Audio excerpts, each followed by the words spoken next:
Welcome back, everybody. I'm Kanan, and this is going to be my Season 3 wrap up. As you can tell, I got a new intro from my good buddy. He worked long and hard on it. Just let me know your thoughts on it. I'm going to be trying to do some better thumbnails in the upcoming seasons. Um, if you guys have any suggestions or if anybody can give me some feedback on how to, because I honestly have no idea. Um, that'd be great. But without any further delay, let's go ahead and get started with the wrap up. Alright, the first person I'm going to start off with is Tywin Lannister. I know I've started out with the Starks beforehand, but I wanted to leave them for last for obvious reasons. Um, he is an interesting character. I really like the way he looks out for his family, how he wants honor, and how he plays the political game. He really wants to, you know, seems like he wants to put forth everything for his family, and not necessarily sacrifice his kids, but he wants to uh, use them to get more fame and glory and all that good stuff in the name of Lannisters. So his dynasty and legacy will live on to be the best there could be. So I don't fault him for that. The fact that he was behind the Red Wedding, that's interesting. Um, he pretty much threw Bolton and Frey under the bus because I know something's going to have to happen with inviting guests into your hall and um, having them killed while they're under your protection. As Bran mentioned in his White Rat story, it kind of made sense to me that not necessarily a curse, but I think something will be coming out of that. But back to Tywin, I really do enjoy that character. He's very calm, collective, and smart as hell. I can't wait to see what he's going to be doing next. Alright, next person I'm going to talk about is Roose Bolton. He was strange to betray Robb. I guess it makes sense. Um, but just like Lord Frey, I think he's going to be um, pretty much in the same realm of being cursed or something like that, inviting people into places only to be betrayed. So I mean, he had been correlating with Frey and Tywin, and that's why I lumped these two together because he was a big role in Tywin's plan. I'm not sure if he did it for money or just choosing the correct side or what had happened there, but Mr. Bolton has some explaining to do, I'm sure. And not to mention his son Ramsay. Holy shit, that guy. That guy is something crazy, but I'll get to him later. But yeah, Mr. Bolton betrayed Robb and ultimately ended being his demise. Alright, next was going to be Tyrion. Tyrion Lannister. The Mr. Smooth, cool, get drunk because everybody can't do it guy. Um, he's an interesting character. He's still one of my favorite Lannisters. Tywin's probably getting up there quick. A lot of respect for that guy, but Tyrion still makes me laugh the most.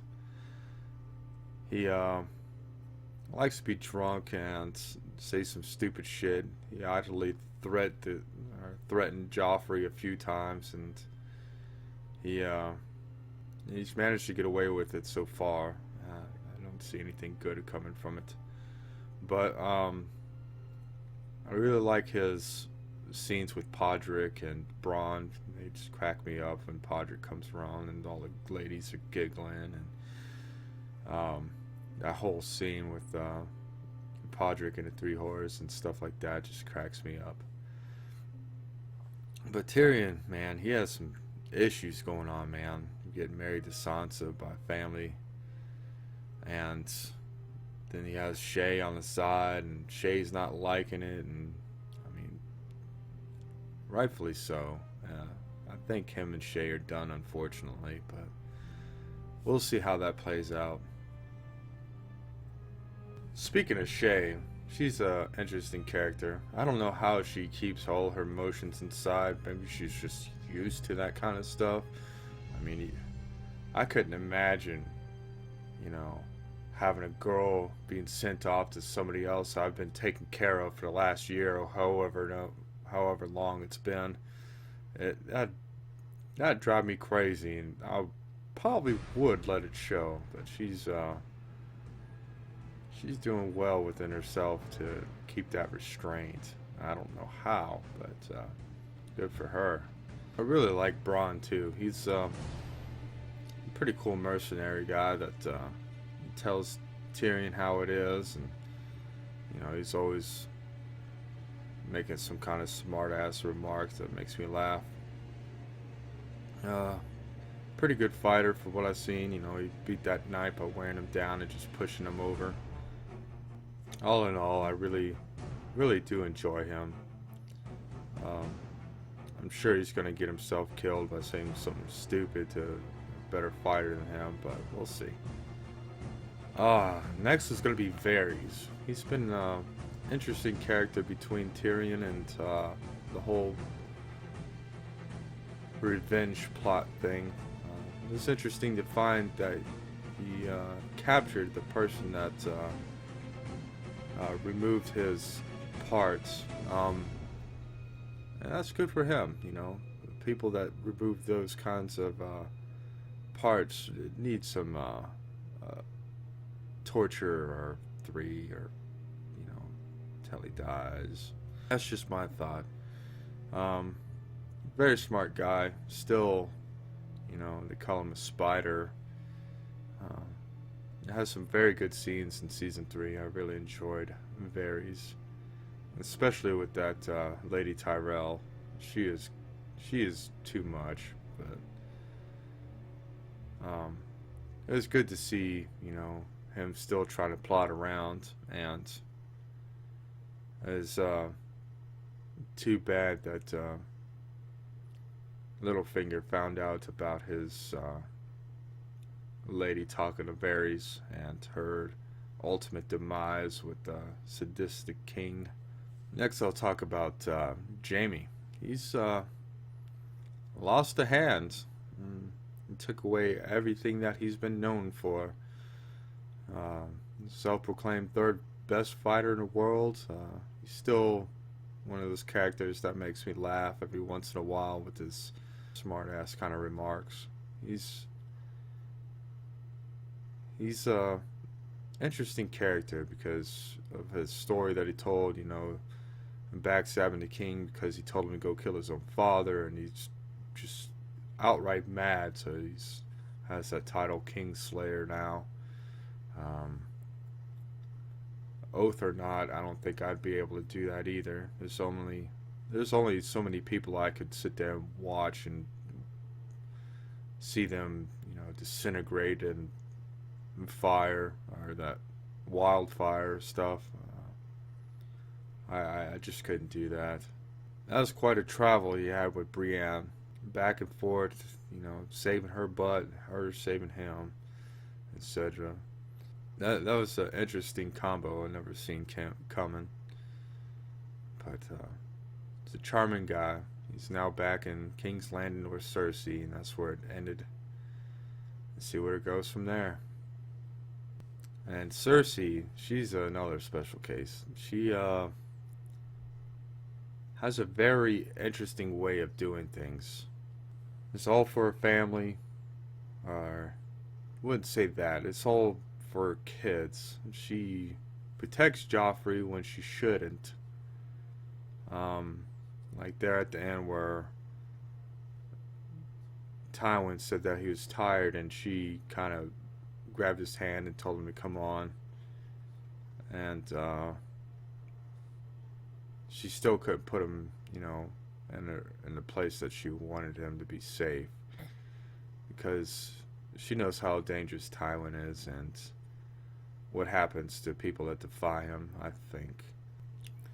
Next will be Brienne. I wonder how she's going to take it when she finds out that Catelyn has been assassinated. I wonder how it's going to be for her in King's Landing, because anybody being, sent there from a Stark is not going to be pretty much welcome anywhere with the Lannisters running the way they are. It'd be dumb for the Lannisters to let her go. I'm sorry to say that, but she's probably going to be a prisoner, and that's no good. But, she's been dealing with all the crap already. There's no excuse for her to go through more, but I think she just walked into the lion's den, and there's not going to be any way out. Unfortunately, a big lady like that is easily spotted, and I don't think she's going to have any hope for escape. We'll see though. King Joffrey with this heart eater. Oh, buddy. Where to start? Man, what a character. Yeah, I mean, there's absolutely no way anybody can enjoy that kind of character. He's a sadistic person. He's 12 and enjoys the thrill of killing people. I don't know if that's been inherited somehow, or just like the lust, not lust, but the power craving, ability to have everybody as subjects at your whim is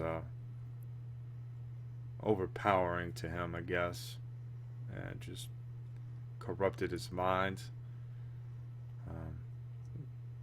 I'd say his biggest enemy right now would be Tyrion, because of all the shit he's done. He smacked him in the face multiple times, put him in his place, even as king. Tell him what he will or will not do with Sansa. Oh man, we'll see what happens with all that, but I don't see him being king for too much longer. He's I can't tell if he's upset Tywin or not, but I do agree with what Tywin said. The person that needs to say that he is king isn't a real king, and I believe that. Maybe he'll learn. I doubt it. I don't think he's going to be there much longer. We'll see. Hopefully he'll be dethroned soon enough. Get rid of that stupid King Joffrey. Alright, now, because this is the Lannister side, I'm going to talk about the casualties of the Lannisters' ways. Starting with Robb. The Lannisters sent his regards. And Tywin. That's crazy. That whole scene was crazy. From his dire wolf to, everything going on. His wife being stabbed, making sure she's gone. Right in the belly, because they knew she was pregnant, and man, the whole scene was just dramatic. Talissa just being crippled. Lord Frey, the piece of shit. But yeah, Robb had a good run.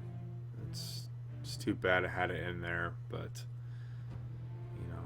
he should have stayed true to his oath. That kind of shit just, not saying it won't happen, but it's a lot less likely, because with Bolton being on Lannister's side, there's just no telling what would have happened anyway. And now Kat, she's she is pretty naive. She did everything for her kid, didn't care of the ramifications. She see the problem with Rob married Talissa, and that's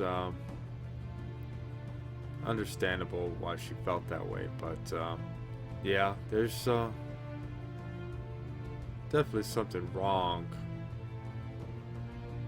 with her mentality. You can't just go capturing people. You can't, you know, do everything for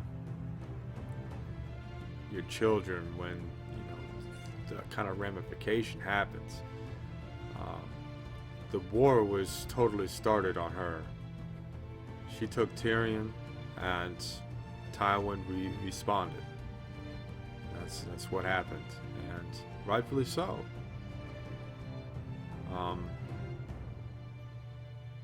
I'd like some justice done for my son too, but taking it into your own hands like that just isn't the way. But you know, it all worked out the way it did, mainly because of her.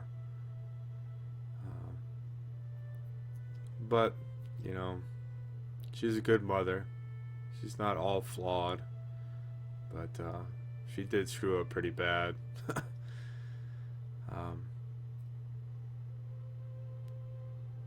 But I guess now she can, you know, rest easy with her son and her husband. As bad as that sounds, you know, it's probably for the best in that time, you know, with all the shit that's gonna be going down soon, I think. Oh man, craziness, craziness, I tell you. Alright, next I'm going to talk about Dany. She's doing so good for herself right now. She just got 200,000 people from that city. Yeah, 8,000 Unsullied, and 2,000 Second Sons, I think they're called. With more and more great influence and power behind her. She has Mr. Barristan coming, and Jorah, and Grey Worm, and Dario. She's making a good army for herself, and I think it's pretty good. You know, even if 200,000 of them are slaves, they will be an overwhelming force if they're true to her cause. We'll see how that works. You know, I'm very curious to see more of the dragons. You know, catching people on fire, that's my shit.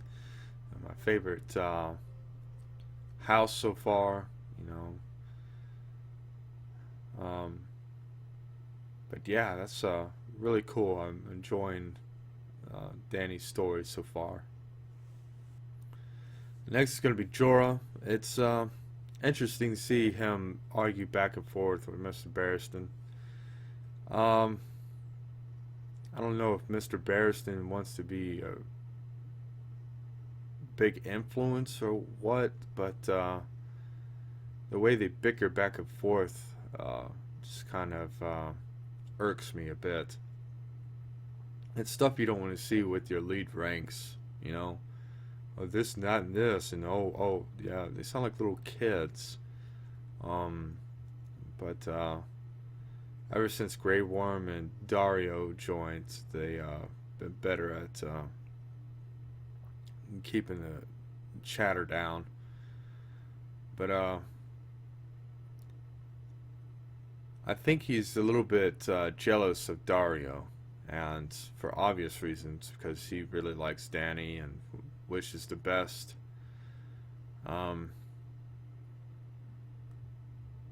But I like Jorah. He's always looked out for her. He's not always done what he should have, but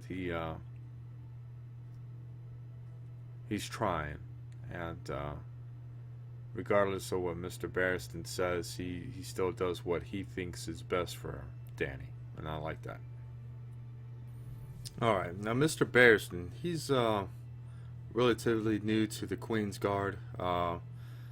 I do believe he has what's best interest in her.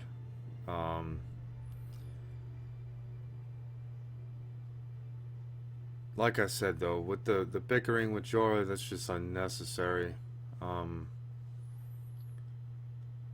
and I do believe that Jorah is correct that he needs to stay as a Queen's Guard at her side. So um, hopefully he can, serve as good as he did with Robert to her. Um, we'll see though. He is kind of old, but they don't. I don't think that'll make too big of a difference. I really like Bearsden. He's a pretty cool guy. All right, I'm gonna lump Grey Worm and Dario in with the same video or clip here. Grey Worm is elite fighter that Unsullied chose to be the leader of them, or captain, as they say. Um, as you've seen him defend the guards and take over that city, he contributed quite a bit. Did very good. Uh, Dario is somehow managed to become the leader of the Second Sons by killing off the other two guys. I guess that's pretty cool. He did all that for Dany. She seems to take an interest in him, which Jorah doesn't like too much. But too bad, so sad. It's not up for Jorah to decide, and it happens all too often in that kind of setting, I guess. But yeah, that'll wrap up the first part of my season 3 wrap up. I hope you all enjoyed it. I'll be working on the second part as I upload this. So, let me know what you think of the new intro. Let me know. Let me know if you're able to assist me with any thumbnails, because I'm just terrible at them. Yeah, I'll be working on season 3 wrap up part 2 while I upload this. Thank you guys, and I'll see you in the next one.